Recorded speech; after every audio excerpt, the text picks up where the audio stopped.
welcome to a special episode of the Hail Married podcast. I'm A Toves, and I'm joined by my husband, the Toves. Now that we're more than halfway through our 10th season of UTSA football, we thought it'd be a good time to take a look back on the program and give our thoughts on what we've experienced over the years. We're joined by a special guest today, all the way from Sacramento, our friend and fellow tailgater from the very beginning, Big Brown. So welcome, Brown. Hey guys, I am so happy to be on this podcast, and thank you for just inviting me, and looking forward to reminiscing. All right. Sounds good. Well, since we all attended UTSA in what I'd like to call the dark days before football, I thought we should talk a little bit about what life was like before there was any glimmer of hope to having a football team at UTSA. Then we can dive into each of the coaching eras. And I borrowed a little bit from the podcast, The Rewatchables. So if you haven't seen The Rewatchables before, they do these categories or questions after they review a movie. So we're going to do something like that. We'll have some categories at the end to finish off our discussion of each of the coaching eras. So with that, let's begin by discussing what life was like at UTSA before football. What are those things that you guys remember from those days? So for me, one of the things I remember was just that it was really about the basketball team. I remember UTSA being solely about basketball because my dad graduated from UTSA. And as we grew up, he would take us to UTSA basketball games. And there was this big rivalry with like the city, battle over the city with St. Mary's University. So we go, and I always kind of thought it was crazy how the St. Mary's fans would just get up out of their seats from the Hemisphere Arena and just start heckling our guys. It's like, I was a little kid, so I was like, I don't get it. Why are they going to heckle my Roadrunners? My Roadrunners are so good. Why do they hate them so much? I just hadn't grasped my head around that. And then here comes 1988, and it's their first NCAA tournament experience. And I remember it solely because I recorded it, the game, and I was so looking forward to it. I believe we were at spring break. And so I watched it, and I was so disappointed that, once again, how could anybody beat my UTSA Roadrunners? Like, there's a team here that is so personal to me. So as I kind of grew up, it was, watching them from a distance, admiring some of the things they were doing, but always wondering what would happen if, we had a football team. So it was kind of fun to see, the shirts that came out, the still undefeated shirts. Had to go get one because, technically still undefeated. So, had to make sure to get that. But those are my early memories. Even through college, there was just that, when I had the opportunity to go there, it was just, everybody walking around and being about the basketball team and kind of putting their activities around that. What about you, Brown? What did you see? Well, for me, I'd say the biggest memory pre-football was during high school. I went to Judson, which was at the time a football powerhouse. I guess you could still say it has a pretty dominant presence in football. Yeah. So when I went to UTSA, it was kind of a stark reality, kind of going from this school that was all about football to a school that didn't have any football. And I think what kind of drove it home a little more is I went to UTSA with a bunch of guys that I played football with. And so there was always just kind of this kind of thought about, what if you could have this school in San Antonio and kind of have the local talent there? Because we had so many guys that, I played with, and they were really good players, at least on the high school level. And, it had just been great. You kind of start thinking ahead to, man, what if we could all play together? And kind of even going a little bit further into the future there, this is a little side story, but, playing NCAA football before there was a football team at UTSA, and you kind of create your own team. So I'd create UTSA, and, you kind of just build this like small dynasty, and you kind of just think, man, if only this could be reality and we could actually have this kind of going. So those were some of the kind of early memories before there was a football at UTSA. So I want to agree because when I first met Robert, we kind of bonded over several things, but then we started talking about like the NCAA football and how we both had created UTSA. So, leading them to the mythical national championship and thinking all these like great dreams about, hey, we'll be in this conference and we can be a national champion. It was just so cool, especially when you have the Spurs that have won so many championships. You're like, why can't UTSA? Again, little special part of my heart, which is like, how can anybody beat my UTSA Roadrunners? I mean, Yeah. they're UTSA. Yeah. True, true. I mean, the one thing I think I was going to say about the pre-football days is I was in a group called Leadership Challenge.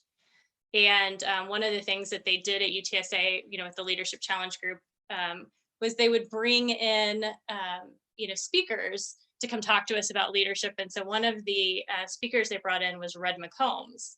And of course, the first question that one of the people in the group asks is, when are you going to when are you going to help us get a team? Like, because it was right around the time when he had just Right. purchased the Minnesota Vikings, and he actually brought us like Viking shirts and stuff. And, it was then, when are you going to help us get a football team here, at UTSA? But the other thing I was, kind of think about is, basketball was such a big part of the campus life at that time. And homecoming was around the basketball schedule.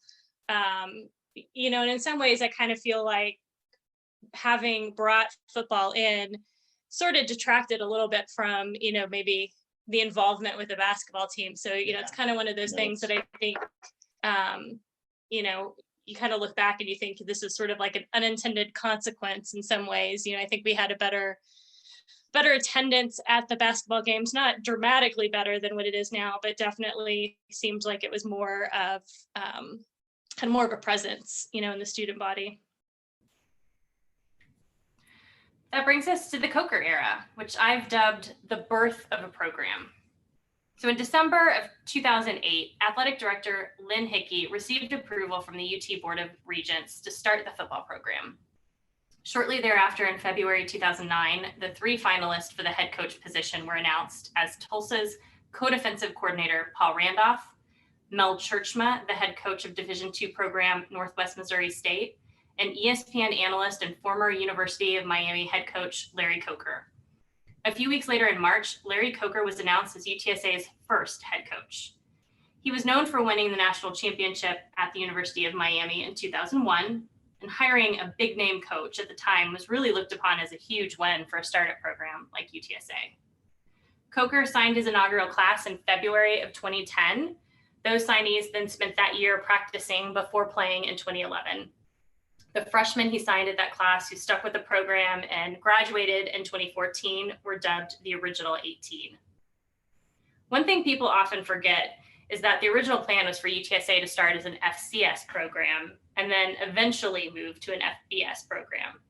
However, UTSA benefited from multiple conference shakeups occurring at that time and was able to accelerate their plan, playing only our first year as an FCS independent, joining the WAC in 2012, and then Conference USA in 2013. In Coker's 5 years of coaching, UTSA went 26-32, including an 8-4 record that first year in the WAC and a 7-5 record in our first year in Conference USA. Ultimately, a losing record in his final 2 years led to his resignation in January 2016. Looking back at the Coker years, September 3rd, 2011 is the date that most UTSA fans will never forget. That's the date when we played our first game. So, thinking back to the Coker era, what are some of your thoughts about that game and the program? So for me, it was uncertainty because UIW had started the year before, and it didn't seem like San Antonio really wrapped their arms around UIW. Sure, it's a small program. It's a small school off 281 in Hildebrand, but you have Trinity right across, who's a lower division football team. Again, another sort of ritzy school, private, but there was never embracement of Trinity. So going up to the game, even though there was excitement, I wasn't really sure what is San Antonio, how is San Antonio going to react to UTSA? Are they going to really go out and say, we want to show up to UTSA games? So going up to that day, I thought it might be a good day, but I was not ready for what I saw when we first drove up. What about you, Brown?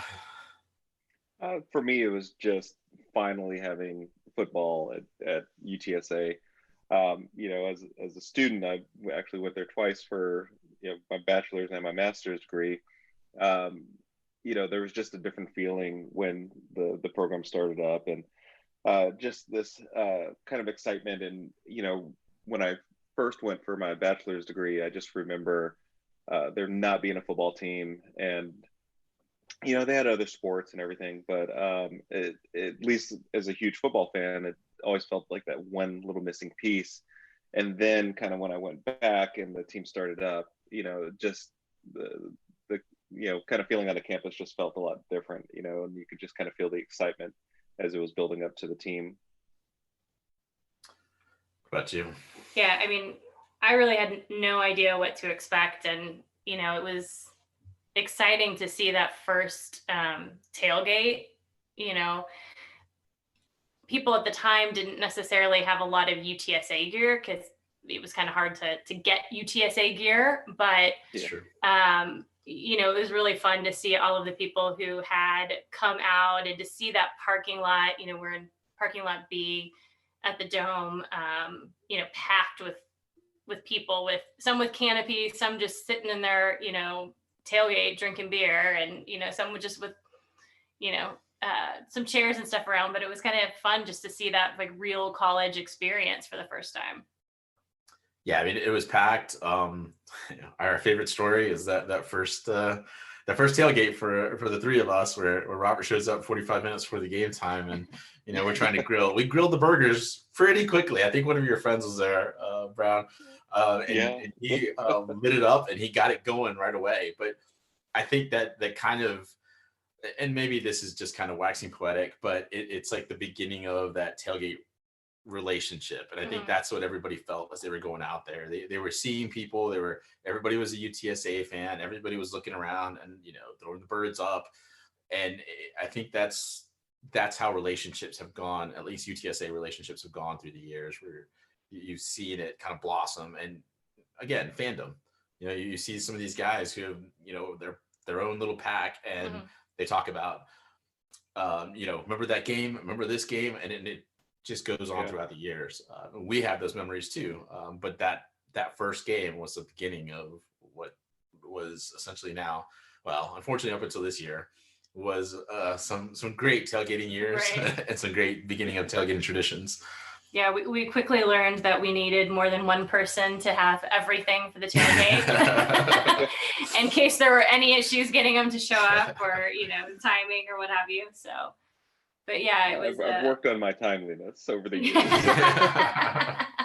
But still, you got to admire that you managed to get all of our tailgating stuff, the grill, the tent, chairs, all the food, everything into a Nissan Altima. That was pretty still impressive. Yeah, it's quite a marvel still. But I mean, again, we also didn't know how to, at least the two of us didn't know what we needed to do for the tailgate. So, again, as much as we kind of give you a hard time about that, the other part of it too was we didn't know what to contribute. We just knew we have a tent, or but that's about it. There wasn't anything else that we brought along. So again, beginning of us learning what we needed to do as well and help you out. Yeah. Well, I pretty much squeezed every inch I could out of the trunk of the Nissan Altima. But even a little side note, I remember initially shopping for a lot of the stuff for tailgating and going to Academy, and because it was so new, like you kind of mentioned, there was very limited places that you could go to get UTSA gear. So I remember a lot of people getting like that kind of, royal blue kind of a canopy. So, everybody in the parking lot kind of had these same canopies, no real UTSA logos or anything. Of course, those would come years later, but, it was just, you were just trying to make it happen. So. Yeah. And then, you go into the Dome on that first game, and really, it was just an electric environment. I mean, over 56,000 people in the Dome, a feat which we've not been able to replicate again at UTSA. I mean, it really was just an incredible experience. And, in some ways you've got to feel bad for the team we played, because can you imagine, were they a Division II school or an FCS school? I mean, they've never played in an FBS environment like that. They'd never played in, a dome that packed before. Well, it's funny you say that because I remember watching them as they came out, and obviously the announcer announces that they're coming out, and everybody obviously starts booing them because we're waiting for UTSA. But the look, I just remember seeing, I think it was the kicker, because I kept an eye on him, and he just had this wide-eyed little boy look looking around the dome because, like you said, 56,000 people yelling, making so much noise. It had to have thrown them off, especially if they've only been playing for potentially, and I'm just going to make up some population here, a little crowd size, but it probably maybe 1,000, if that, for their own games. But it's outside; it's not in a dome, and so you have 56,000 making noise in the dome. I'm sure it just gets incredibly loud on the field, and the pyrotechnics and everything. Yeah. Definitely a great experience for sure. Yeah, the dome was just electric. I just remember, you're just kind of sitting there, and at least for me, and I'm sure a lot of other fans had that, where it was like, wow, this is finally happening. This is finally here. Mm-hmm. Yeah, and honestly, I mean, we do know the outcome of the game and everything, but at that point for me, it didn't matter what happened. We had football finally at UTSA, so that was definitely a moment that's always going to kind of stick with me. Well, and then how prolific was it that, Sosa scores on the first drive, our first possession of the game. I mean, it was like just meant to be, It was, I think it was just a great celebration of all the prep that the players, who we really didn't know too well yet, and, essentially UTSA itself, to be able to celebrate this 2-year journey from the start of when they hired Coker and get the approval to getting there. It's obviously, even now, it's still the most magical thing. It's just it was just a great experience, but it was even more fun to see how many students were there. And I think that's something that we'll talk about probably a little bit later, but that's what's crucial to, universities and, the success of the programs, is getting those crowds out there. So other than just that first game, what are kind of some of your memories about the game day experience under Coker? Well, I think it was, again, Robert or Big Brown kind of talked about it right here, is that you don't really have UTSA licensed stuff. And then all of a sudden, slowly you start seeing it appear. So everybody's got like a similar colored canopy, but, once you finally get the licensed UTSA gear out there, finally you start seeing UTSA just starting to kind of encircle at least from us, Lot B. Mm-hmm. I'm sure Lot C was probably the same, but you start seeing everybody start getting the same license stuff. You start seeing people getting the ice chests that have the, Roadrunner logo on it.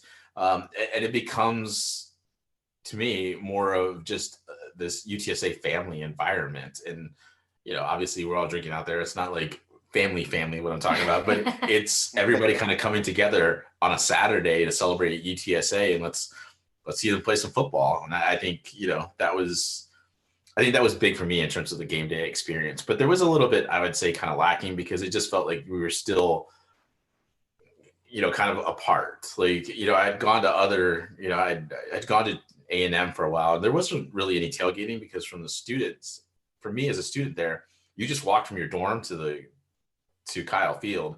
You didn't go tailgating. There really, to me, wasn't too much of a tailgate experience, because, obviously I'm a student, so I'm just going to get, get a meal at the dining hall, and then I'm going to go to the game. But that's how we did it. There was no, we're showing up to Kyle Field, we're going to tailgate, we're going to, have some burgers, we're going to have some sausage, whatever. So it was kind of different for me. I didn't know how to expect, but there was also not as much distance between parking lots over in the Kyle Field. So, every stadium has its own thing, but this one just seemed a little bit different. But it was still, again, to me, it's still a lot of fun. Yeah, I think, the thing that kind of sticks out to me was just, you kind of have this feeling of, okay, what are going to be the traditions? What's going to kind of stick around? And, how do you even go about making traditions? You kind of want it to be very organic and natural. Right. And, now, looking back, I mean, you kind of see the things that kind of stuck with us over the years. the lemonade Capri Suns that kind of stuck with Yeah, that us are from tugging football. dust. Yeah. Yeah. I even have some Capri Suns here all the way in Sacramento for game day. So, I still carry on that tradition all the way out here in Sacramento. But, Nice. just kind of establishing that part of it is, making sure that you get to the Alamo Dome less, greater than 45 minutes before game time. But yeah, all those things that kind of, build over the years. Yeah, and I think in the first couple of years when we had the team kind of enter from the front of the stadium was sort of a missed opportunity. You saw some of those things change over the years under Wilson, where they moved the Spirit Walk, and so I think those things also kind of helped to build more of a game day experience. As we kind of went on with the program. Yeah, I agree. So when I think of the Coker years, I really think of two sort of distinct periods. The first with those 3 years with Sosa as our quarterback, and then kind of those last 2 years where we really had this kind of question mark at the quarterback position. So, let's kind of look at each of those years a little bit separately. So when you think back to kind of the Sosa years or those first 3 years, who are some of those players that stick out in your memory? Well, I think first of all, Eric Sosa. Yeah, obviously he scores the first touchdown. In UTSA football history, he's the quarterback. You always look back in terms of high school, and you always remember the high school quarterback, right? Like there's always this, this narrative in movies that's you think of. Well, here at UTSA, Sosa was kind of, and I would say this because we were from the outside looking in. I mean, we weren't there on campus, but he was sort of the rock star because he was essentially from Coker given the keys to the franchise, and he was essentially told, it's your team. We got him. We're gonna go as far as you go. We're gonna if you struggle, we're gonna struggle. If you fly, we're gonna fly. And I think looking back at him and seeing, I mean, he wasn't perfect. He was obviously there was some limitations to him. I think he was not the most athletic guy, didn't have the biggest arm, but he just had this almost never say die attitude and just this ability. And I would say to me, I really felt he was intelligent in the way he just was able to move the ball around, spread it out to receivers, get things out there. So I think having that control of the offense was huge. Again, we could probably go on for Sosa and just have a whole podcast episode for him. But I think he's the biggest thing about him is that he's that first quarterback, and he's, I think, what we've been looking for ever since him.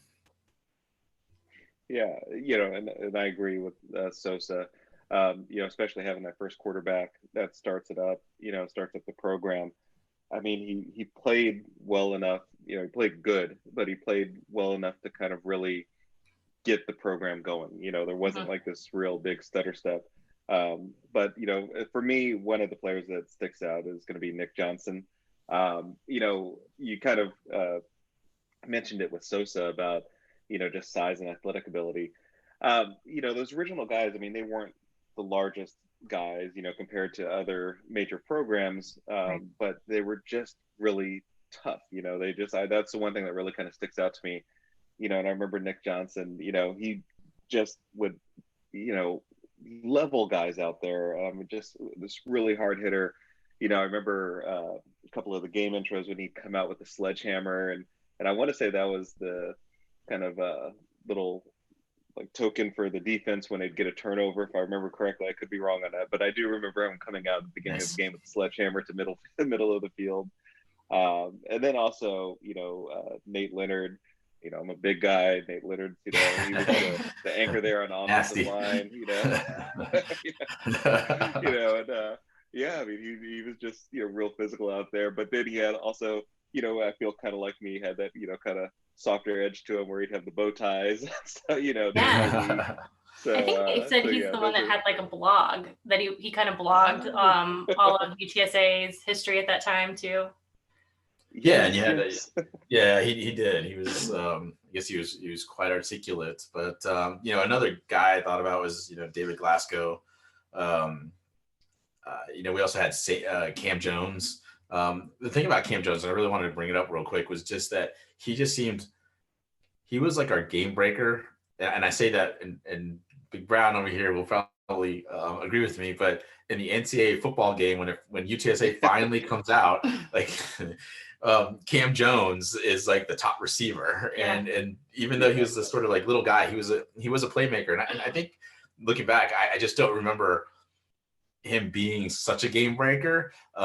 But it's still a good memory just to think about him again, just because, you know, he was sort of the guy then that Sosa would look to. Well, the interesting thing is I didn't realize until I was kind of looking back for this podcast, but he came to the university being one of the guys competing to be the quarterback.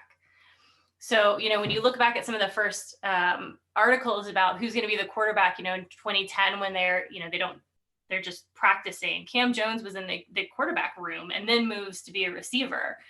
And, you know, he's still today in our record books, having the most consecutive games with a reception. So it's kind of, you know, it's even more, I think, of a great, you know, experience, or because you think about the fact that he changed positions, you know. Right. And then, of course, I was going to actually mention Sean Iano. I was going there too. There we were on the same page. But I think especially when you mentioned that first group of kids, that's you know, one of the people that definitely sticks out in my mind. I just wanted to kind of shout out his name there. Yeah, I mean, he sort of set up the legacy of the good kicking game, which depending on how our offense has been sort of our lifesaver at times, right? Yeah, I mean, I didn't really think too much about Ayano. I mean, who's really thinking about the kicker until the first game of 2012, where he beats essentially South Alabama with I think it was a 49-yard field goal, which just seemed amazing at the time. It's like, wow, because we had lost, I believe, to South Alabama in the Dome in 2011, and so here we come back, you know, first game of the season, we're there, and Sean Ayano kicks the game-winning field goal. It just felt like, okay, maybe the season's gonna be a little different, because I didn't have high expectations that second year. I just felt like, you know, we're still building. We're building this, you know, we're throwing down the foundation to the UTSA football house. And, you know, we're still pouring that cement down. So it was really cool that, you know, there he goes. Obviously one of the most successful kickers, if not the most successful kicker in our history. Yeah. You know, and then you've got the Okocha brothers, you know, sort of bringing in, you know, one of our first transfers from a big program, right, from Oklahoma, Bennett Okocha, coming into UTSA. And, you know, he's had some big plays over the years, including that interception at the end of the UNT game in 2013. So, you know, I think it's interesting to go back and see so many of that first group of kids still in the history books for UTSA. Yeah, and speaking of the Okachas, what I wanted to bring up was Evans, just because there was somebody that tweeted, you know, who is this kind of forgotten guy, and I was a stan account essentially for Evans Okocha, because I loved him early on. He was sort of that little bowling ball kind of hard-nosed running back that was kind of tough to bring down. He was, you know, short, but he was, you know, obviously sort of a bigger back. He wasn't the Glasgow or Brandon Armstrong, where they were sort of the speed guys. So I just really liked him, because he always like that change of pace back, where he'd come in, you knew it was like 3rd and 1, 3rd and 2, just hand it off to Evans, he's going to get it. And I felt like even then when he graduated, we lost something with him too, because we didn't have that kind of big back that could get those yards. So thinking about some other key moments from that time period, those first couple of years, what are some things that come to mind for you guys? Well, I think it's when we talk about like we'll go to the 99, that UTSA New Mexico game. You know, obviously it's lauded as this moment where Coker, you know, essentially, I've seen a couple of different stories, so I'm not sure what the real story is. Obviously, you looked at Nate Leonard's blog, and he said that, you know, he was disappointed with the spot of the ball, and he goes, you know what, never mind, I don't care. We'll go to 99. So it kind of goes down in lore, though I still feel like we didn't celebrate it enough at the time. Right. But I think the other reason to it was because it was so much harder early on in UTSA history to actually see the games, or you had to tune in to like a radio to listen to the games. So I think there was something lost early on with those UTSA teams because of the fact that now we can turn on Fox Sports Southwest, Right. we can turn on, Stadium, or even look, Facebook and get those streams now and be able to say, we're watching the game. This one, though, I mean, it was just the thing of lores. It just came out as the story of we wanted to go to 99 and we did. The thing of legends, right? Yes. Yeah, very true. What else, Yeah, I Brown? agree. I got to go with the we'll go 99. I mean, even if the story is different than what actually happened, it's just a great story because, the thing is, if you don't go the 99 and score, then, it's really just a lost quote in the history of UTSA. But the fact that, this team had the guts and, they just had that kind of just grit about them, that they actually just go the distance and score. So yeah, that's definitely one of the moments that sticks out for me. The other thing for me is really, during this time period, it's the one and only Texas State game. We played them November 24th, 2012. And, it's the first victory. It sets up the football rivalry. I mean, we've always had this rivalry with Texas State when it came to basketball that had gone on for years. But this was our first chance to play them in football. And, it was just a great moment having that big win in the Dome. And we also had, Kenny Harrison's 79-yard punt return early in the game to kind of set the stage for UTSA. And I just think that was, a great victory for us. And, it's hard to believe now that was the one and only Texas State game of the Coker era. Yeah, because we really didn't have you're starting a program, you start looking for the rivalry games and you really didn't have anything. And your one rival that you've kind of looked to, like you said, was Texas State, and they're not present in 2011. And here they are in the second year. And after that, they're gone. Yeah, for a while. Anything else about those first couple of years before we move on to 2014 and 2015? Only thing I'll mention is, which I forgot to mention earlier, was just Tristan Wade. It's sort of the beginning of the playmaking safety. To me, he kind of stands out because of the fact that he was all over the place, kind of like, Big Brown was talking about with Nick Johnson. There was just his physicality and ball hawking skills from him. And we'll go on a little bit further and talk about some of those other players. But yeah. Yeah. I mean, so we have 2013, coming off this great season. And then we go into 2014 knowing, okay, we've got to replace Sosa. But I think the expectations kind of going into that year were pretty high. Now, looking back, we know that was the beginning of the end for the Coker era. But, what are kind of your thoughts on those next 2 years? Well, I felt like there were just unrealistic expectations because we had the quarterback for the longest time, and we knew that Tucker Carter was going to take over in 2014. And we believed that he was going to be the bridge. And technically, if you look at it, he really was the bridge between Sosa and Bogenschutz. Unfortunately, Bogenschutz isn't able to really have a full career with UTSA. So there kind of begins that whole, issue with the quarterback. We can't get that position solidified. And I think that kind of hurt the team.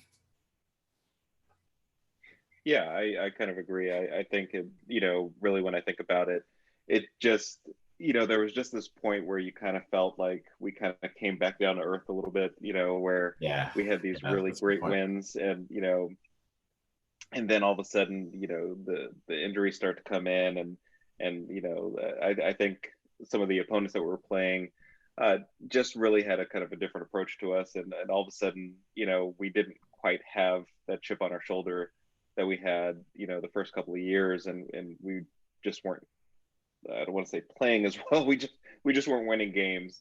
So that was just one of the things that it just felt like at a certain point,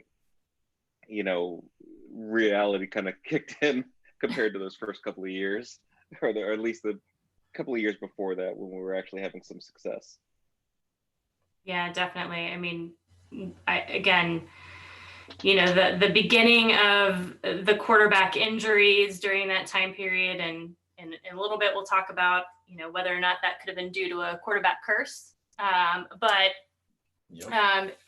it definitely sort of set the stage for a very different experience from the first couple of years with UTSA. Just thinking back on some of the key players during that time period, who are some of those players that come to mind? Well, I think Bogenschutz is the first one, mostly because we thought, again, he was the guy. Mhm. You know, he was the guy he was the next Sosa. He was going to be the guy that kind of, and he had a great game against Arizona. Mhm. And he had some pretty good games. Looking back, there were some really good moments with him, but injuries just derailed him. And unfortunately, you know, we end up having to figure out who's the next person. And Tucker Carter's there, right? So he's another guy that I think, I don't know. I mean, I remember him fondly. I know other fans may not remember him as fondly, but you know, I thought he was good for what Coker wanted, but things just didn't happen. He suffered injuries as well. So those were some of the problems there. I think, again, 2 key quarterbacks and 2 key, potentially at some point we could talk about what ifs. Yeah, going back to Bogenschutz, one of the things that was surprising to me, and probably shouldn't have been, but he holds the record for the most passing yards by a freshman at UTSA. He had 897 yards in 2015, which when you think about how short his career with UTSA is, I think that's a pretty substantial record for him to hold. Absolutely. The other guy, I guess you could say, is also David Morgan. Absolutely. He's the first UTSA player drafted. Well, the first player drafted. We did have a guy before who had played in the NFL, but he hadn't, we didn't have a UTSA team at the time. Right. But here we have David Morgan, of course. You still remember that Kansas State game where he drags his defender on him. Yeah. But what was interesting was that, Bogenschutz was the one who threw that pass to him, Right. which I just completely had forgotten until we saw the highlights. Right. So. Yeah, I mean, the other thing with that group, you had a lot of guys that, were recruited during that time period.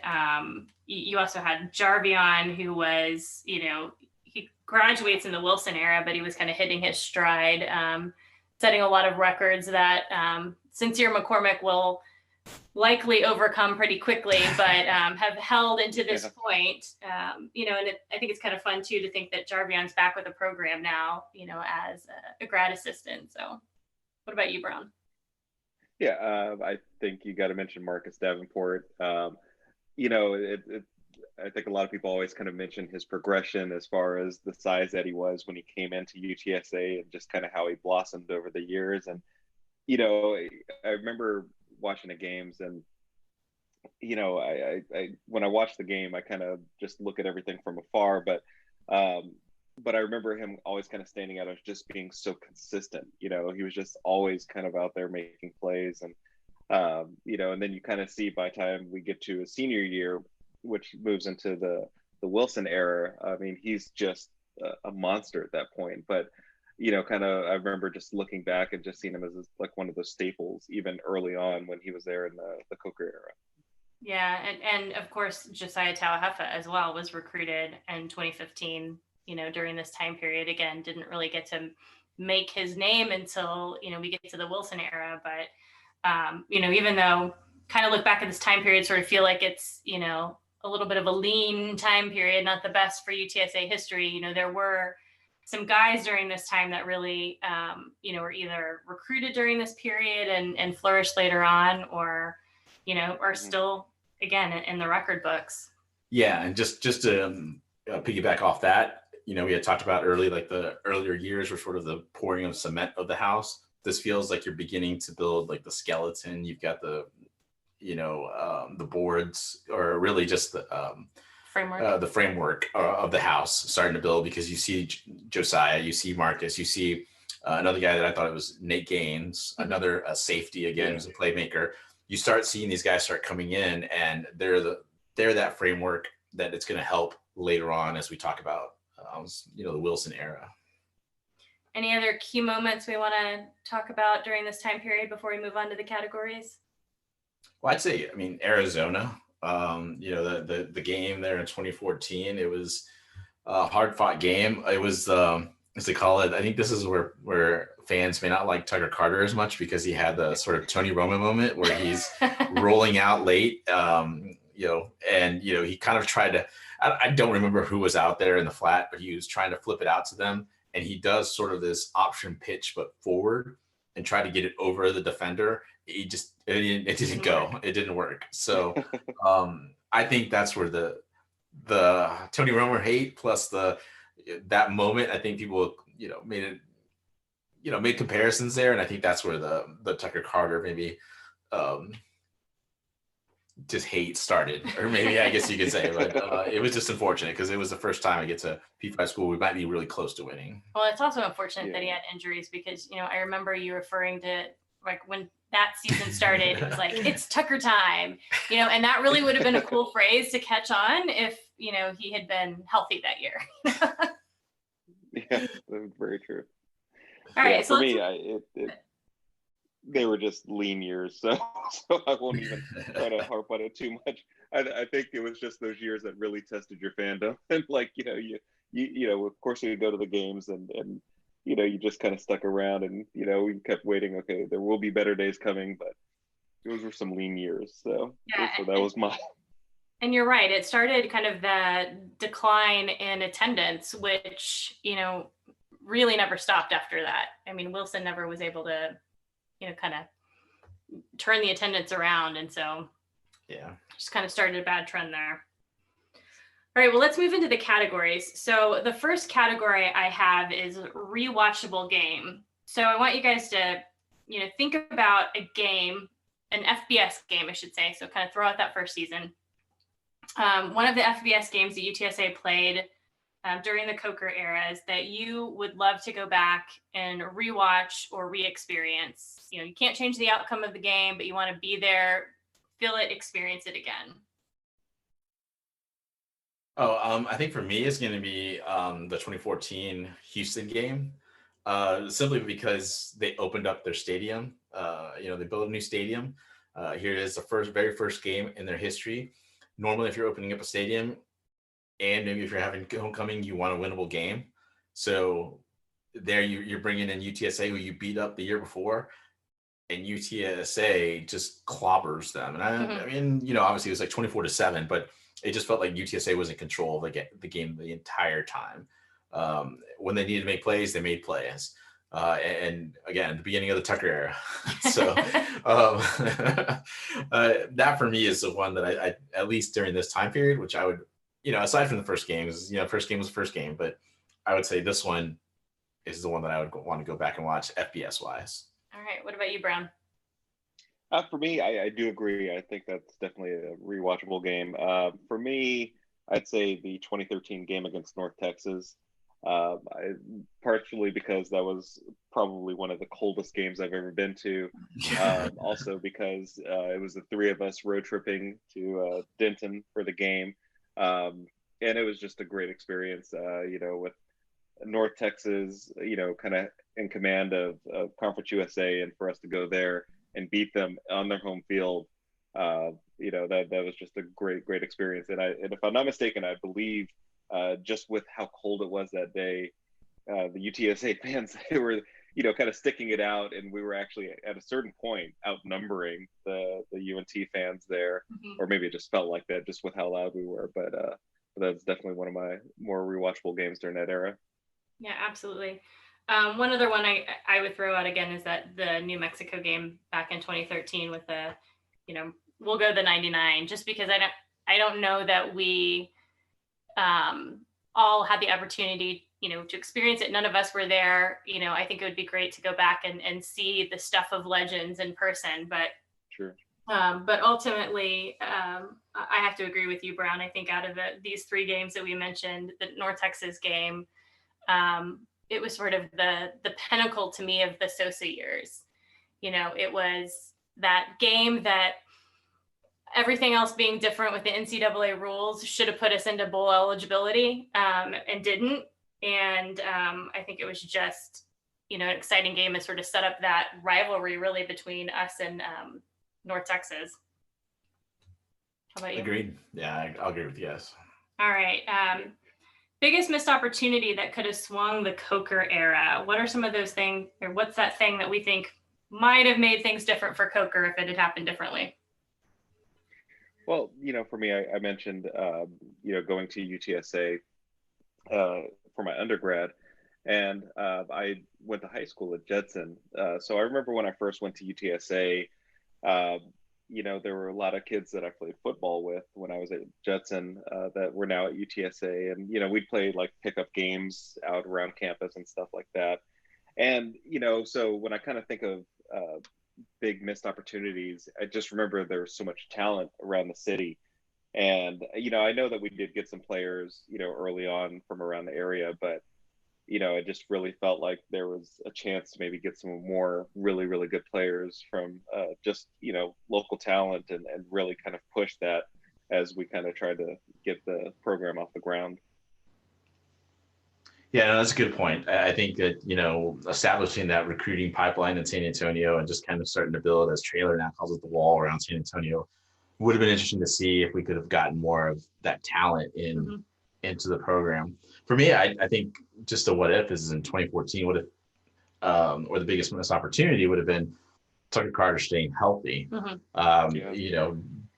Does that give us more of a chance at least to have a 500 record? Does it get us close to 6 wins, maybe going 6-6 and actually being bowl eligible? Yeah. And how does that propel the program from there? Because then you can go to recruits, not just throw down the national championship ring, but also be able to say, we were bowl eligible. We're a bowl team. So, and you get those 15 practices. We saw what helped, we'll talk about later how that helped to the 2017 team, but those 15 extra practices help teams as they begin to develop. Yeah, for sure. I mean, I think, if we could have gotten to a bowl in 2014, things would have been different for the Coker years, and how that would have played out long term, I don't know, but I think that would have been, a really different trajectory for the era. Unanswerable questions. Do we have any unanswerable questions from the Coker era? Sort of what ifs? Yeah, I mean, I would say, what if Bogenschutz doesn't get injured in 2015? I mean, we had the problems with Tucker in 2014. What if Bogenschutz is healthy? And, again, we have steady quarterback play. I don't know that we necessarily start talking about the curse.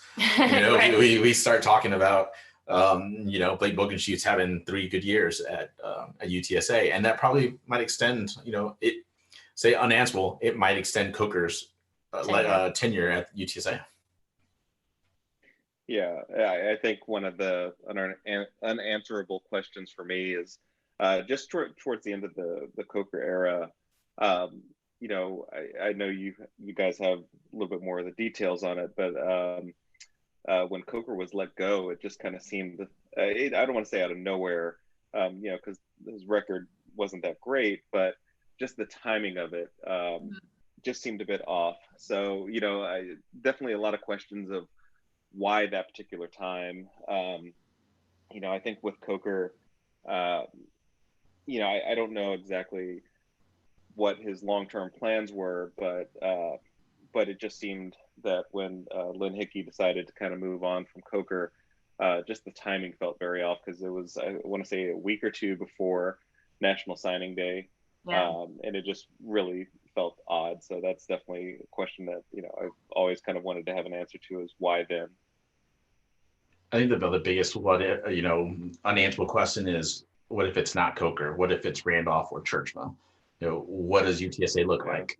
And apparently Churchma was allegedly, kind of the front runner, and then Coker kind of came from behind and, won over Lynn Hickey and some of the other donors. So, I think it would be a very different story if Mel Churchma had been the head coach. That's a good point. So looking back on all of the Coker years and his era, when you think about Coker, what do you think about is his legacy? Well, I think he's remembered. He's the first. You've kind of talked about it before. It's you always remember the first, and you remember Coker as the guy that came out and introduced UTSA. Mm-hmm. He put UTSA football technically on the map. Right. His connections within the college football enabled us to get some big time teams coming in, like Oklahoma State, to come in and play at the Dome, which helped attendance. which helped with notoriety, which helped, just get us on the map and show that there's something brewing in South Texas. The other thing was just the unrealistic expectations. When I talked about was just you had those Sosa years and then you had the lean years, Mm-hmm. and it just felt like those lean years just felt so much leaner because we had a really good quarterback, and whatever Coker was able to squeeze out of those first 3 years with Sosa there, you can only work magic, as Big Brown will talk about sometimes. You can only work with the magic so much. At some point that just runs out, and he did everything he could, but unfortunately, it just didn't lead to a longer tenure. Yeah, for me, I mean, it's really the attendance records, getting the program, he'll always be, that guy. And now we see the endowed ward, that's coming out from the UTSA alumni. So I think we'll always remember Coker as our first head coach. Yeah, and kind of to wrap it up, the same thing. I mean, he's the guy that brought football here. And, kind of when you look at those first couple of years, I mean, obviously we had some degree of success, but when you kind of think how hard it is to kind of bring a program off the ground and really, for us to get that first game, to win that first game and really have, some decent wins in there, especially looking back at the 2013 season, just the number of wins that we had.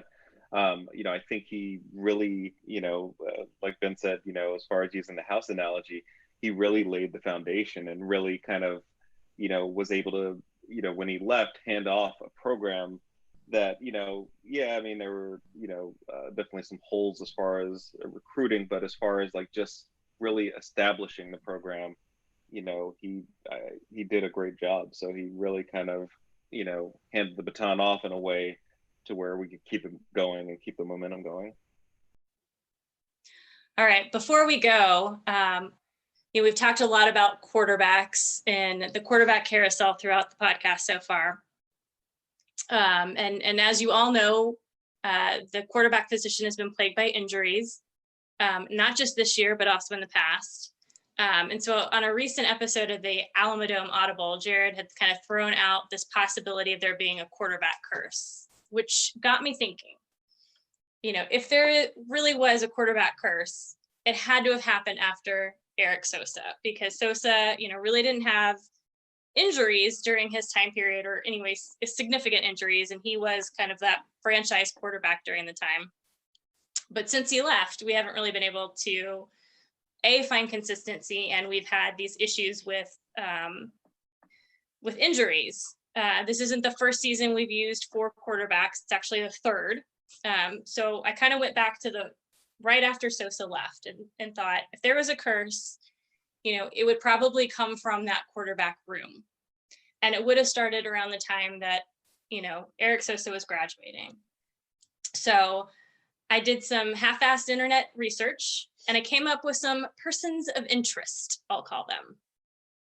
And then you guys can decide what you think. So I went back and I looked at the rosters for 2013 and 2014 and started with the QBs. So the first person I looked at was Travis Min. He would have been a redshirt senior in 2014, although he was not on the roster. He was 2013. He'd been a walk-on from Roosevelt High School in San Antonio, joined the program early. I found references to him competing for the starting role back in 2010. Again, he wasn't listed on the roster in 2014. Really couldn't find any evidence that he played while he was here. The only thing on his the bio on his roster was his major and some really basic stats about him. So he's really kind of this unknown. So, was he someone who came at the beginning of the program and thought, hey, I'll be the heir apparent to Sosa, and then this guy, Tucker Carter, comes in and gets, the starting job? Was he resentful of his lack of playing time? I really don't know, but he's a question mark for me. Then I looked at Brady Lambert. He was a walk-on transfer and a junior in 2014. He'd come from a successful high school career. He left Wimberley, he led Wimberley to a state championship in 2011, and then started his collegiate career at McMurray under Hal Mumme. He lost his starting job at McMurray, and so he decided to walk on at UTSA. And just prior to 2014, when Sosa was leaving, there was this discussion, about who was going to be the backup for Tucker Carter. And it was pretty clear that Tucker Carter would be the starter in 2014. But what happens if he's injured? At the time, we had a redshirt freshman in Austin Robinson, and then Coker recruited the true freshman Blake Bogenschutz. But there was kind of this discussion, like, do we need to have a strong transfer candidate to come in who can really be that, that number 2 guy if something happens to Tucker Carter while these freshmen develop?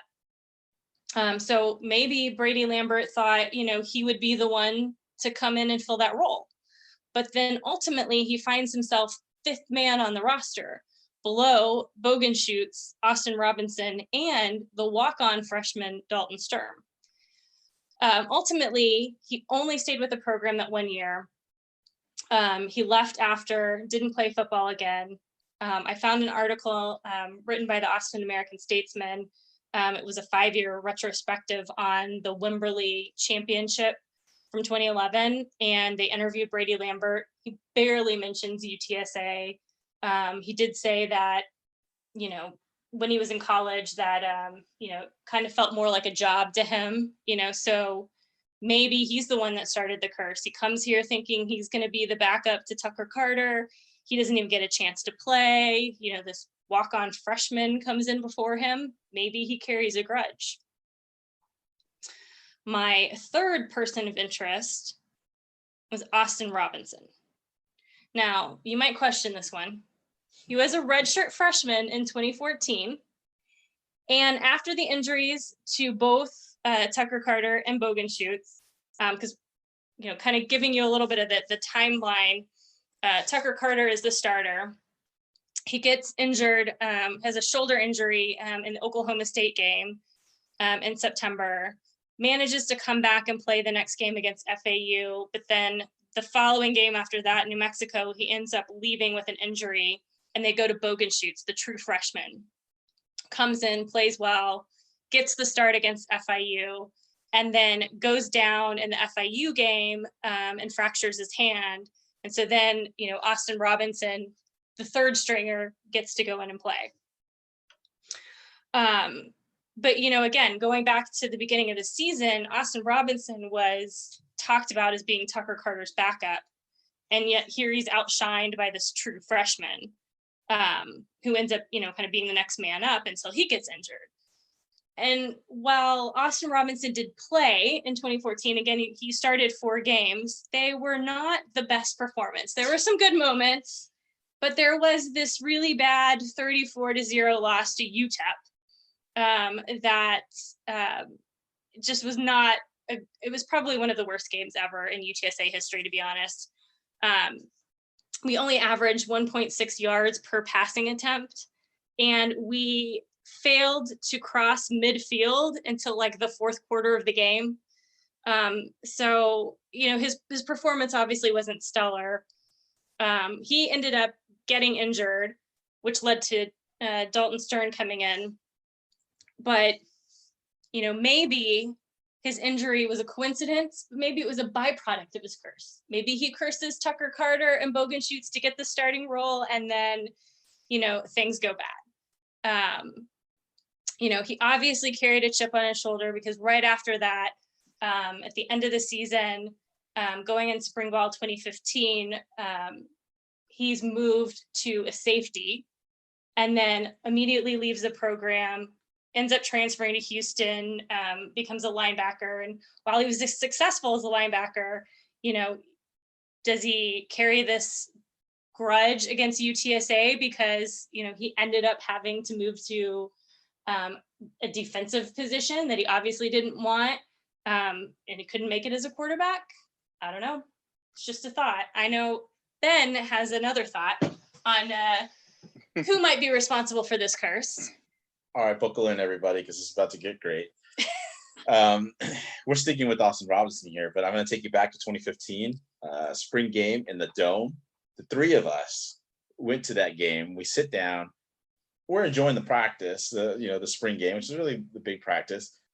We're having a fun time.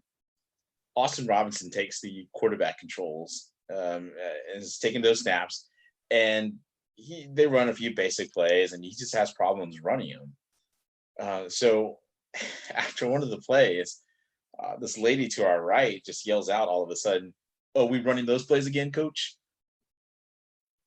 To our surprise, later on, we realized that's Austin Robinson's mom.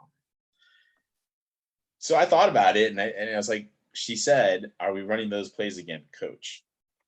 And the way you're saying it's much nicer than the way she said it. It's not that nice. No, she wasn't. I may have cleaned it up a little. I'm kidding. I don't think I did. But anyway, I think she didn't necessarily just put a curse on the position so much as she put a curse on the coach. Not Larry Coker, but Kevin Brown. Now wait for it here, because Kevin Brown, that was the last year that he was the offensive coordinator. Essentially, he gets fired at the end of 2015. Right. Coker's gone. We do have some quarterback shuffling along the way, but it's not really because of injuries. It's because of just ineffective play. We come to 2020. Kevin Brown is hired yet again into the UTSA program. Have we seen how many injuries we've had to our quarterbacks? Like every single one of our quarterbacks has gone down at this point, whether it be, well, with JoJo, we believe it was COVID, but still, technically he went on the injured list because of it. We had to play 4 quarterbacks. Yeah, we've had to play 4 quarterbacks. So there was a shuffle, but it's because of injuries, much like previous seasons. So Austin Robinson's mom, if you're listening, I apologize, but to me, I think that's where you cursed us. Intentionally or not. Yeah, whether it's intentional or not. And Kevin Brown, I need you to go find a Mexican abuelita, and I need you to get a little bit of egg rubbed on you to just get this curse broken, because we need to get this out. All right, Brown, hit us. This with your theory. So I'm gonna go in a little bit of a different direction. I know when you kind of think of curses, you think of possibly, one person kind of laying a curse on someone else. But I'm gonna say, what if it wasn't necessarily a particular person, but what if it was a whole fan base? So initially, I went with the Mean Green North Texas Eagles. When you kind of go back to 2013, again, I've kind of said over the years, not just necessarily on this podcast, that that was just a special game, and it was just a great memory for us. But now, just imagine if you're sitting on the other side of that stadium and you're a North Texas fan, and here comes this, ragtag team in UTSA, and they're kind of one of the only things standing between you and a conference championship, and they take that away from you. I mean, you kind of you're pissed. So I will say that was initially who I went with, as far as the quarterback curse, and it doesn't quite align up, perfectly, because we do win a couple of games after that without any type of major changes or any type of issues. But then Atovs and the Tovs kind of bring up a great point, and they said, well, yeah, we did kind of have success after that. In 2014 we beat Houston, and then I go, wait, whoa. What happens after Houston? It seems like the wheels just fall off. Mm-hmm. So, Yep, I kind of looked at that, and, again, here it is, this young UTSA team, we're playing against Houston. They're opening up their brand new stadium. They're really not looking at us as being, honestly, they're looking at us as being kind of the sacrifice at this point. They're going to christen their new stadium with us. And then we end up beating them. So, I kind of actually, as we were doing this, I kind of just looked real quick, and if, Wikipedia is accurate, you can do with that as you may, but we only win 3 more games that season. And then on top of that, when I looked at our win margin, we won by a combined 12 points, which out of the 3 games. So I'm going to say maybe the Houston Cougars put a curse on us. Maybe they kind of have cursed us. And, if you're going to curse a team, what better place to curse them with their quarterback? You know, I mean, that's kind of the head of the football team. So, you know, True. they've maybe Yeah. just given us really, really bad luck that we have not been able to shake it. And honestly, I don't know how we kind of break this curse. Yeah. Well, whenever we play him again, we'll have to win at home or something. I don't know. But I do agree. It's probably more likely if it's on a fan base, it's Houston versus North Texas, because going back to that game, Dan McCarney was the coach of North Texas at the time. And as you guys know, I'm an Iowa State fan. And having watched Dan McCarney at Iowa State, like, he is really great at getting his teams into a position where they own their destiny and then they fall apart. So I think the failure of that game probably has a little bit more to do with Dan McCarney. McCarney curse. It's some McCarney curse than anything Hashtag else. it. But so there you guys have our theories. You know, is it one of the quarterbacks from the 2013-2014 room? Is it Austin Robinson's mom? Is it is it the Houston fan base? I don't know. You know, there's certainly an unanswerable question, but whatever it is, I think the thought that there is a quarterback curse may just be legitimate. Oh, it's real. Oh, it's definitely It is real. Yes, we got to figure this out. Open Trailer can figure this out. Thanks to our special guest, Big Brown, for joining us today on our look back at the Coker years. Thanks for having me. It's been a great time. And thanks to all of our listeners for joining us for the first part of our special episode of the Hail Mary podcast. The three of us will be back in the next few weeks with our second part of our special episode, where we'll reflect on the Wilson years. We'll talk about what we've seen so far under Coach Traylor and dive into our expectations for the next 10 years of the program. See you then.